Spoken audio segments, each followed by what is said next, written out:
Kepada Tuan dan Puan, para anggota DPR yang terhormat, apa kabar hari ini? Sepertinya tak sebaik biasanya. Sama, di sini pun begitu. Kita semua memang sedang diuji. Hidup memang tak selalu baik, kan? Seperti kami-kami ini, Tuan dan Puan juga mungkin lebih banyak bekerja di rumah. Kalau lihat siaran sidang atau rapat terbuka di gedung DPR sekarang sih kelihatannya banyak kursi yang kosong. Tapi biasanya juga kosong kan ya? Tuan dan Puan anggota DPR yang terhormat. Saya perhatikan parlemen-parlemen negara lain fokus melawan corona. Tapi rasa-rasanya isu-isu yang keluar dari Senayan belakangan kok kebanyakan tidak terkait corona ya? Kami malah membaca DPR bersemangat membahas isu-isu lain.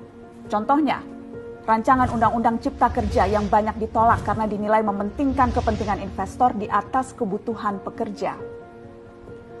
Presiden Jokowi pekan lalu sempat menyatakan pemerintah dan DPR menunda pembahasan salah satu klaster di rancangan undang-undang itu, klaster ketenagakerjaan.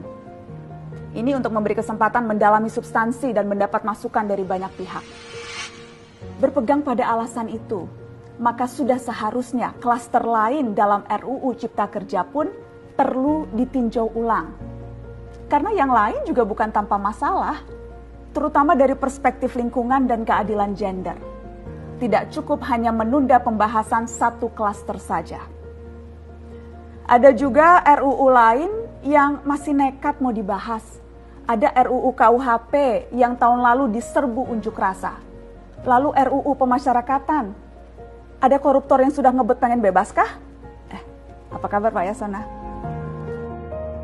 Terus terang saja, membahas undang-undang yang menyangkut hajat hidup orang banyak di masa seperti sekarang ini terlalu mengundang curiga.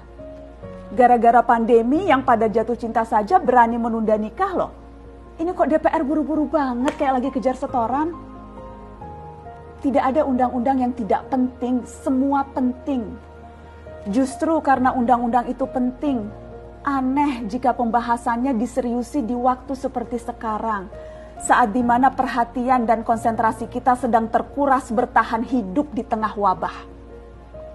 Produk hukumnya pun berpotensi cacat bila tidak memenuhi ketentuan, dan rasanya belum ada aturan pembahasan RUU secara virtual.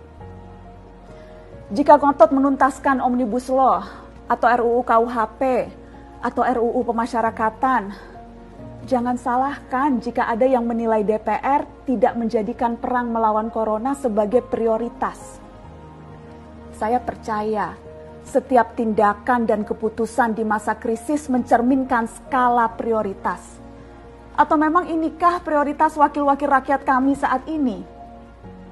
Bikin ribut juga jelas tak seharusnya jadi prioritas.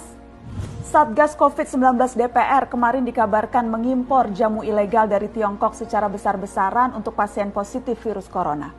Satgas kemudian membantah itu, katanya ini diproduksi di Jakarta dan merupakan sumbangan Wakil Ketua DPR RI Sufmi Dasko yang akan dibagikan gratis ke berbagai rumah sakit. Kemudian dikabarkan juga jamunya mengandung bahan berbahaya dan belum terbukti klinis.